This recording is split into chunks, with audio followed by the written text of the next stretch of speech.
Assalamu alaikum. My name is Hira Nadeem, and today I'm documenting Sindhi language dialect, which is called Dharki. I have Kavita with me, who is going to be answering some questions related to the interview that we're going to have. So, hello, how are you, Kavita? I'm fine.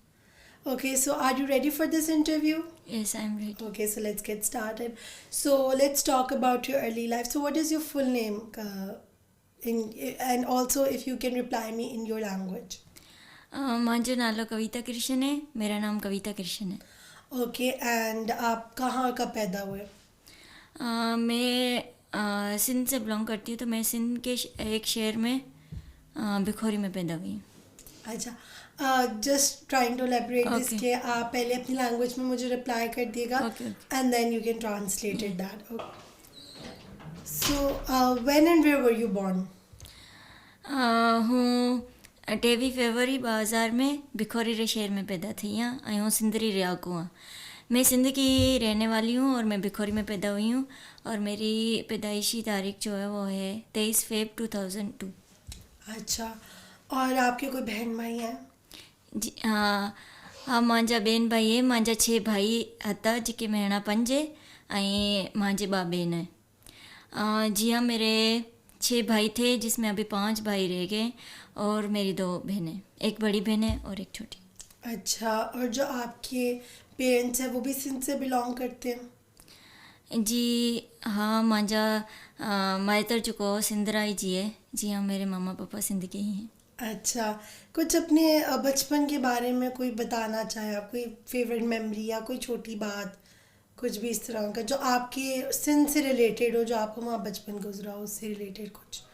मुंहिंजो बचपन तो एक गांव में गुज़रियो है कि तो गांव री ज़िंदगी अती सजी ना.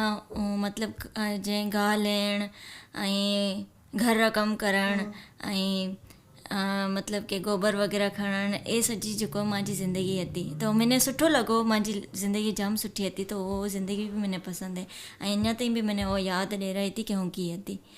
मेरी ज़िंदगी ज़्यादातर जो गांव में गुजरी है और ज़्यादातर मैंने खेतों में भी काम किया है. और जैसे कि हमारे घर जो कच्चे हैं तो हमने गोबर उठाना, ये वो सब चीज़ें की हैं. बचपन ही से काम करते आ रहे हैं. तो मुझे अपनी ज़िंदगी अच्छी लगती है और वो मेरे लिए बहुत अच्छी मेमोरीज हैं. अच्छा, मुझे बताया आपने बचपन में जो है स्कूल अटेंड किया था वहाँ पे सिंध पे? जितूं रहां थी उते तो स्कूल कोनी है. लेकिन उहे बाद जो है मैं अब्बा जो है एक हॉस्टल जो थी कोरियन इदारो હતો वहाँ हॉस्टल खोली थी. तो मैंने बचपन से जाम शौक़ હતો. लेकिन असां में है कि नींगरिया ने पढ़ायो को तो जाए नहीं. तो मैं पापा से जाम ज़िद करियो तो कि मैंने जो है पढ़ना है, कें भी करे पढ़ना है. जहाँ पे मैं रहती हूँ वहाँ पे कोई स्कूल वगैरह नहीं है. लेकिन मेरे पापा को पता था कि एक हॉस्टल है, कोरियन हॉस्टल था. लेकिन वो हमारे शहर से 2 घंटे दूर था. तो हमारे में यह होता है कि लड़कियों को नहीं पढ़ाया जाता. मतलब एजुकेशन बिल्कुल लड़कियों के लिए नामुमकिन है, पढ़ भी नहीं सकती. लेकिन मैंने अपने पापा के से कहा कि मैंने ये नहीं आओ कुछ भी करके पढ़ना है. अच्छा, और ये मुझे बहुत अच्छी चीज़ लगी कि आप जो है यहाँ पे इधर यूनिवर्सिटी लेवल तक आई. तो आप थोड़ा सा ये बताएंगी कि आपका एफसी में जो है वो आप किस तरह से आप एफसी आई, आपने क्या प्लान किया? क्योंकि ऑफ कोर्स जैसे अगर आप एक प्रॉपर शुरू से स्कूलिंग कर रहे हो, आपको एक आइडिया होता है मैंने इस तरह की जगह पे एंड अप करना है. बट आपकी जो given your situation, it's all about your passion. तो इसके बारे में अगर आप थोड़ा सा बताएं. असल में बचपन में माई वॾी भेण पढ़ती उहे हॉस्टल में. लेकिन पापा कयो तो कि एक जी पढ़ से एक को नहीं पढ़े. तो मुंहिंजो शुरू से तो पापा केला हूँ केला को थी पढ़े सघां. लेकिन पापा रो एज હતો कि नींगरिया ने पढ़ाए ना एजुकेशन मतलब कि पढ़ाई करे हो. तो उहे बाद की थियो कि पापा मैंने हॉस्टल में एडमिशन ॾेराई ऐं मैंने पढ़ाई रो जाम शौक़ु હતો. मतलब दिल से पढ़ती आई. फर्स्ट से ले 8 ताईं जो हूँ फर्स्ट ग्रेड आती, मतलब फर्स्ट पोजीशन आती रही. उहे बाद 9th matric first year inter government में गुजरी. तो गवर्नमेंट री पढ़ाई इतनी सुठी तो कोनी थी. लेकिन वो मुंहिंजी सेल्फ मतलब कि आप से जाम पढ़ती. उहे बाद जो है मैंने ऑर्गेनाइजेशन जितों पढ़ती हुआ मैंने मौक़ो ॾिनो कि अगर अवी के यूनिवर्सिटी में टेस्ट ॾियो त अगर पास थे जासो तो अवां जो ख़र्चो असीं जो है खणसां. तो उहे बाद में दुआ भी करी ऐं ईश्वर जी मर्ज़ी अती कि हूँ जो है एफसी में आई. बचपन में मेरी बड़ी बहन उस हॉस्टल में पढ़ा करती थी और पापा, मैं सबसे छोटी थी तो पापा ने कहा था कि आप ही सही है, आप ना पढ़ो, हमारे साथ रहो. लेकिन मैंने बहुत ज़िद किया और फिर पापा का ये भी था कि मैंने अपनी बेटियों को पढ़ाना है ताकि दूसरों के लिए नमूना बन सके. फिर मुझे पापा ने हॉस्टल में एडमिट करवाया। और उसके बाद जो है मैं बचपन से, क्योंकि इंटरेस्ट होती है ना किसी चीज़ में, तो वो बहुत ही अच्छे से कर लेते हैं। तो मैं फर्स्ट से 8 तक जो फर्स्ट पोजीशन आती रही। उसके बाद 9th matric first year inter तो मैंने गवर्नमेंट में की। लेकिन मेरा यही था कि 9th matric first year inter भी लड़की के लिए वहाँ पे बहुत मायना रखती कि इसने इतना पढ़ लिया। लेकिन मेरा कोई इरादा नहीं था कि मैं आगे यूनिवर्सिटी में जाऊँ। बस ये था कि मैं कुछ नर्स वर्स बन लूँगी और इस तरह से। लेकिन खुदा की मर्ज़ी थी कि ऑर्गेनाइजेशन ने मुझे कहा कि आप जो है अगर आप चाहती हैं आगे पढ़ने के लिए तो आप किसी यूनिवर्सिटी में टेस्ट देना। उन्होंने पहले ही जो ऑप्शन दिया था वो एफसी का ही दिया था। तो फिर मैंने इसका टेस्ट दिया और मैं पास हो गई। और खुदा का शुक्र है, खुदा के रहम से मैं यहाँ पे। आपकी स्टोरी बहुत ही अच्छी लगी और आपका जो पैशन है ये आप यही रीज़न है कि यहाँ तक आप आ सकी हैं। तो मुझे कुछ बताएंगे अपनी कल्चर ट्रेडिशंस या कुछ भी जो आप लोग करते हो अपने गांव में, किसी कोई फेस्टिवल हो गया, कोई भी इस तरह की चीज़ जो आप लोग सेलिब्रेट करते हो? असल में असांजो जेको ट्रेडिशनल ड्रेस है वो तो घाघरो पोलको ऐं चुंडड़ी है कि तो नींगरे निंढिया से ले वॾिया ताईं जेको घाघरो पोलको पहिरे थे। हिणा तो शलवार कमीज़ रो रवाज आहे तो शलवार कमीज़ पहिरे थे। लेकिन अक्सर जेको घर में रहण वारे जिते भी ख़्वातीन है वो जेको घाघरो पोलको पहिरे था। ऐं उहे बाद जेको कयो जाए कि असांजा जो त्योहार है उहे में जणे कि उते जाम हिंदू माण्हू जाम रहता। तो जणे ॾियारी थी गई ऐं ना की होली थी गई और जाम मतलब के त्यौहार आता रहता नंढा वॾा। ऐं उहा में जेको सॼा से सुठो मना की तो हूँ तो क्रिश्चियन फैमिली से बिलोंग करां थी। तो हूँ जेको है ईस्टर ऐं क्रिसमस ने जाम प्रीफर करां थी असीं जेको सेलिब्रेट करां था। लेकिन असांजे जिता भी पड़ोसी है वो सॼे हिंदुज़म रवाज में जेको है सेलिब्रेशन वगैरह करे था तो जाम सुठो लगे था। असल में हमारा जो ट्रेडिशनल ड्रेस है वो घाघरा चोली है, क्योंकि वहाँ से बचपन ही से बच्चियाँ जो वो घाघरा चोली पहनती हैं। शादी के बाद तो उन्हें यही पहनना पड़ता है। लेकिन अभी जो कुछ मतलब कि एजुकेशन हमारे एरिया में आ रही है तो जो पढ़ी लिखी लड़कियाँ वो शलवार कमीज़ पहन सकती, लेकिन गांव में जाएंगी तो वो भी घाघरा पोलका मतलब घाघरा चोली ही पहनती हैं। तो मैं भी गांव में जाती तो मैं घाघरा चोली ही पहनती हूँ। और वहाँ पे ज़्यादातर हिंदू लोग रहते हैं तो उनकी अलग अलग मतलब के ट्रेडिशंस वगैरह होती हैं और उनकी फेस्टिवल्स भी बहुत ज़्यादा हैं। मुझे तो नाम भी नहीं याद है, लेकिन दिवाली और होली वगैरह तो ये भी सेलिब्रेट करते हैं, अच्छा लगता है। लेकिन मैं खुद क्रिश्चियन फैमिली से बिलोंग करती हूँ तो मैं ईस्टर और क्रिसमस ही सेलिब्रेट करती हूँ। अच्छा, और मुझे बताएं तो जो आप लोग क्रिसमस वगैरह सेलिब्रेट करते हैं तो ट्री वगैरह सारा कुछ वो करते हैं अपने घरों में? क्योंकि एरिया पे भी डिपेंड करता है ना वहाँ पे ये चीज़ें मिलना पॉसिबल है कि नहीं है। शहर में तो आपके लिए सारा कुछ अवेलेबल होता है, तो आप इस तरह से करते हैं ये वाली चीज़ें? असल में ये कि उथे एरिया में कोई भी अड़ी शइ कोन थी पाई जाए जणे क्रिसमस ट्री वग़ैरह। लेकिन मां जा ॿियनि भाई ऐं हूँ जेको क्रिसमस कार्ड वग़ैरह ठहंदा क्रिश्चियन माण्हुनि लाइ। ऐं ख़ासि तौर ते मां आपरो बैकग्राउंड हिंदू से हूँ बिलोंग करां थी, सिर्फ़ु मां आपरी फैमिली क्रिश्चियन है तो ये वजह से ये शइ असांजे घर में कोते लाए जाए। मतलब हमारी क्रिसमस ट्री वगैरह तो वहाँ पे ज़्यादातर नहीं पाए जाते हैं, जैसे कि वो एरिया भी बहुत ज़्यादा बैकवर्ड है।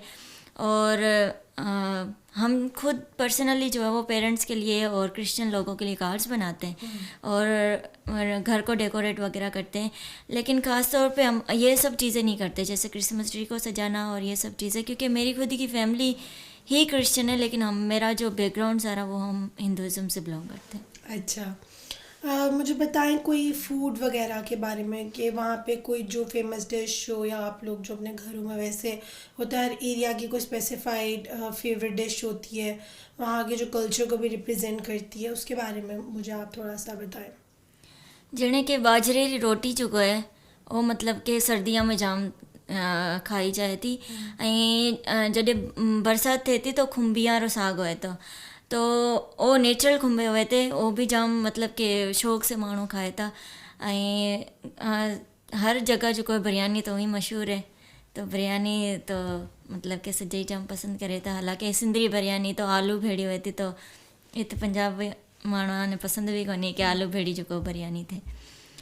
वहाँ पे जो है वो सर्दियों में ज़्यादातर बाजरा की रोटी बनाई जाती है और बारिश के मौसम में नेचुरली ही मशरूम्स मतलब कि वहाँ पे उगती हैं, तो वो ज़्यादातर जो है लोग खाते हैं। और ख़ास तौर पे उन्हीं दिनों में उनके अलग से ट्रेडिशंस भी होती हैं, फेस्टिवल्स वगैरह भी होते हैं, तो ये दो चीज़ें बहुत ज़्यादा मतलब कि खाई जाती है। और बिरयानी तो हर इलाके की ही कही जाए तो फेवरेट है, तो वहाँ पे सिंध की जो बिरयानी है वो आलू के साथ होती है। अच्छा, मुझे पर्सनली जो आलू वाली बिरयानी बहुत अच्छी लगती है। अच्छा, मुझे बताएं वहाँ पे कोई जैसे आपकी जो लैंग्वेज है, वहाँ पे वो रिटन फॉर्म में एग्जिस्ट करती है, जैसे बुक्स लिखी हों किसी ने, कोई शेर व शायरी या कोई गाने किए हों, आपका जो लैंग्वेज है उसके अंदर आपके एरिया में? मुंहिंजो ॿ ही पहिल को माण्हू आहिनि जेके मतिलबु ढाटकी ने स्टार्ट करी आहे राइटिंग में ऐं मतिलबु लिखण में। ऐं ख़ासि तौर पे उहो अञा बि कोशिशि करे पिया की तो थर डेज़र्ट एरिया में इंग्लिश या उर्दू समझ कोती आहे नी, ढाटकी जी अक्सर बोली जाए थी, जेकरी वजह से उते उहा ताईं जेको आहे तालीम कोन्हे पुॼल। तो माए पापा ऐं ॿी ऑर्गेनाइज एनजीओज़ है जेको ढाटकी ने ट्रांसलेट भी करे पिया, मतिलबु जाम बाइबल ने भी ट्रांसलेट करी है ढाटकी में, ऐं ॿी बि पढ़ण लाइ बि किताब जेको आहे लिखे गए, जणे के ढाटकी लैंग्वेज भी अलग तरीके से लिखी जाए थी। सिंधी बिल्कुल सिंधी रे सिमिलर है, लेकिन कुछ अल्फाज को फ़र्क़ु है। तो पापा ही शुरुआत करी है ढाटकी ने लिखण रो, ऐं मतलब के उम्मीद है कि अॻिते भी जेको है किताबा वगैरह लिखे जासे। तो मेरे पापा ही पहले शख्स हैं जो ढाटकी में काम कर रहे हैं और मतलब ढाटकी लैंग्वेज को आगे परस्यू करवाना चाह रहे हैं। और उनके साथ एक एनजीओज़ भी है, और ज़्यादातर बाइबल जो है वो ट्रांसलेट हो चुकी है ढाटकी लैंग्वेज में, मतलब ऑलमोस्ट न्यू ऐदनामा ट्रांसलेट हो चुका है। और बहुत सारी ऐसी, क्योंकि थर्ड डेजर्ट एरिया जो है वहाँ पे किसी को भी उर्दू समझ नहीं आती, किसी को इंग्लिश समझ नहीं आती, तो वहाँ के एरिया के लिए ढाटकी ही मतलब के लैंग्वेज है, तो उनको वो समझ आती। तो पापा ने ऐसी बुक्स भी बनाई हैं ताकि वो बच्चे वो भी पढ़ सकें और एजुकेशन भी थोड़ी बहुत हासिल कर सकें। तो उम्मीद है कि आगे भी उसके ऊपर काम किया जा रहा है, तो और भी ज़्यादा बुक्स वगैरह लिखी जाएंगी। अच्छा, जो थर्ड डेजर्ट है तो वहाँ पे भी कोई स्कूलिंग वगैरह का ऑप्शन नहीं है वैसे? जी अब मोर तो बिल्कुल भी कोन्हे हतो, लेकिन अहिड़ा जाम ऑर्गेनाइजेशन है जणे के कोरियन ऑर्गेनाइजेशन है, चाइनीज़ वगैरह, तो उहा जेको आहे आप इंस्टीट्यूट खोलिया है, जेकरी वजह से थोड़ी घणी एजुकेशन है, लेकिन के जाम तादाद ताईं कोन्हे। देखा जाए तो वहाँ पे, क्योंकि थर्ड डेजर्ट एरिया में बिल्कुल भी स्कूलिंग नहीं थी जब मैं 5-6 साल की थी, बिल्कुल भी नहीं थी। और लेकिन अभी जो है बहुत सारी ऑर्गेनाइजेशन जैसे कि कोरियन ऑर्गेनाइजेशन, चाइनीज़ वगैरह जो वो वहाँ पे छोटे मोटे इदारे काम कर रहे हैं, जिसकी वजह से इतनी कह सके कि ज़्यादा तादाद में एजुकेशन नहीं है, लेकिन कुछ हद तक है, कुछ एरिया। अच्छा, मुझे बताएं कोई आपकी कोई फेवरेट लाइन या कोई भी ऐसी फेवरेट चीज़ जो आपको, कोई होता है ना पेरेंट्स कोई ना कोई कोट वगैरह आपको बचपन में सुनाते हैं अपनी लैंग्वेज में, अगर कोई ऐसी चीज़ है और आप शेयर करना चाहें हमसे? ज़्यादातर तो मैंने याद कोनी है, लेकिन एक फ्रेज़ मैंने याद है, कहता कि जेड़ा कांग तेड़ा बच्चा है ना, तो ये मैंने जाम सुठो लगे था। मुझे ज़्यादातर तो इतना नहीं याद, क्योंकि मम्मा पापा से दूर ही रही हूँ बचपन से, लेकिन एक लाइन मुझे याद है, कहा जाता है कि हमारी लैंग्वेज में जेड़ा कांग तेड़ा बच्चा, इसका मतलब ये है कि जैसे माँ बाप होंगे वैसे ही बच्चे होंगे। बहुत ही खूबसूरत। अच्छा, मुझे ये बताएं कि आपको क्या लगता है कि ये लैंग्वेज जो है, क्योंकि मैंने भी फर्स्ट टाइम इस डायलेक्ट के बारे में सुना, और आप पर्सनली खुद आपने अपनी लाइफ में चीज़ फेस की है अपने एजुकेशन से रिलेटेड, और अभी आप खुद ने आपने वाक़या बताया थर्ड डेजर्ट वाला कि वहाँ किस तरह से लोगों को आपको जैसे आप लोगों ने बाइबल ट्रांसलेट किया, आपने उनके लिए अपॉर्चुनिटी खोली है कि वो चीज़ों को पढ़ सकते हैं, लेकिन क्या आपको लगता है आप इस लैंग्वेज को जो है वो इंडेंजर होने से बचा सकते हैं? यानी क्योंकि ये एक स्पेसिफाइड एरिया तक है, अब बहुत सारे लोग उन एरिया से बड़े बड़े शहरों में आ रहे हैं पढ़ने, आप खुद उसके एक एग्जांपल है, एजुकेशनल रीज़न से, कोई जॉब रीज़न से, और भी बहुत सारे वहाँ मेडिकल इश्यूज़ हैं, बहुत सारी चीज़ें हैं, पानी के मसले हैं, तो बड़े शहरों में शिफ्ट हो जाते हैं और फिर आहिस्ता आहिस्ता उनकी जनरेशन जो लैंग्वेज को भूल जाती है। तो आपको कुछ लगता है कि पर्सनली आप अपनी लैंग्वेज को जो है आगे अलाइव रखना चाहती हो, आप इसके लिए कुछ आगे लोगों को टीच करना चाहती हो, एक नो हाउ होती है कुछ देना चाहती हूँ जो आपने कभी लाइफ में सोचा हो, this is something I want to do regarding my language, because आप खुद उसकी एक बहुत बड़ी एग्जांपल है। जॾहिं હું હોસ્ટેલ ગઈ હતી તો મેં એ જ સોચ્યો હતો કે હું મારી આપણી લેંગ્વેજ में મેથરા जितना भी क्वेश्चन वग़ैरह हसे હું મારી આપણી લેંગ્વેજ में કરીશ की तो इंग्लिश में ऐं उर्दू में जाम मुश्किल होए तो मैं जहिड़े ॿारनि सम्झणु मतलब कि हिकु ढाटकी से उहे लैंग्वेज में ॼाण तो मैं यही चीज़ सोचो तो कि मेथरा जितना भी मतलब कि ज़रब तक़सीम वग़ैरह आहिनि उहो सॼा हूँ ढाटकी लैंग्वेज में लिखीस ताकि हूँ उहा ॿाड़ियां ने ॾेई सघां ये खुशी की बात है कि वो आप रे थर्ड डेजर्ट एरिया ने छॾे किथे बीजण जाए तारा लेकिन हूँ सोचा थी कि जेको थर्ड डेजर्ट एरिया से जाए था न वो कॾहिं आपरी लैंग्वेज को था भुले नहीं करे करे उहाँ ते मतलब जितनी मिने लैंग्वेज को ते आहे इतनी उहाँ ने जाम सुठे तरीके से लैंग्वेज आहे थी तो उहाँ ने वधीक उहे शहरी नॉलेज है तो हूँ सोचा थी कि हूँ वॾी थिए जेको आहे ढाटकी में मैथ ते जाम कमु करीस मतलब रियाज़ी ते जेको आहे जाम कमु करीस ताकि जेको ॿाड़िया ॿिजे इलाइक़े में को था जाए सघे तो उहा लाइ हेल्पफुल थिए सघे इहे तरीक़े से जेको असांजी लैंग्वेज भी जेको आहे महफ़ूज़ रह सके थी उहे एरिया में मैं जब हॉस्टल में गई थी तो मैंने यही सोचा था कि क्योंकि हमारे इलाके के बच्चे बहुत ज़्यादा जो पढ़ना चाहते हैं लेकिन क्योंकि उनके माँ बाप इतना सपोर्ट नहीं कर सकते कि वो वहाँ पे जाके स्टडी करें 2-3 घंटे दूर तो मैंने यही सोचा था कि मैं अपनी लैंग्वेज में मैथ को ट्रांसलेट करूँगी वर्ड प्रॉब्लम वगैरह और ये सब चीज़ें ताकि उनके लिए आसानी हो सके फिर वो पढ़ें तो उनको भी ये हो कि भाई हमें भी कुछ आता है इस तरह से और मैं सोचती हूँ कि हमारी लैंग्वेज थर्ड एरिया में ज़्यादातर हमारी ही लैंग्वेज बोली जाती है तो ठीक है मुझे बहुत खुशी होगी कि वो बच्चा वहाँ से उठ के किसी और मतलब के सूबे में चला जाता है या इस तरह से तो मुझे बहुत खुशी होगी लेकिन मैं ये सोचती हूँ कि वो अपनी लैंग्वेज कभी नहीं भूल सकता क्योंकि वहाँ के लोगों को इतनी अच्छी तरीके से ढाटकी आती ना मुझे भी इतनी नहीं आती तो मैं सोचती हूँ कि वो अपने पेरेंट्स के साथ रहे हुए हैं तो आई डोंट थिंक सो कि वो अपनी लैंग्वेज इतनी जल्दी भूल सकते हैं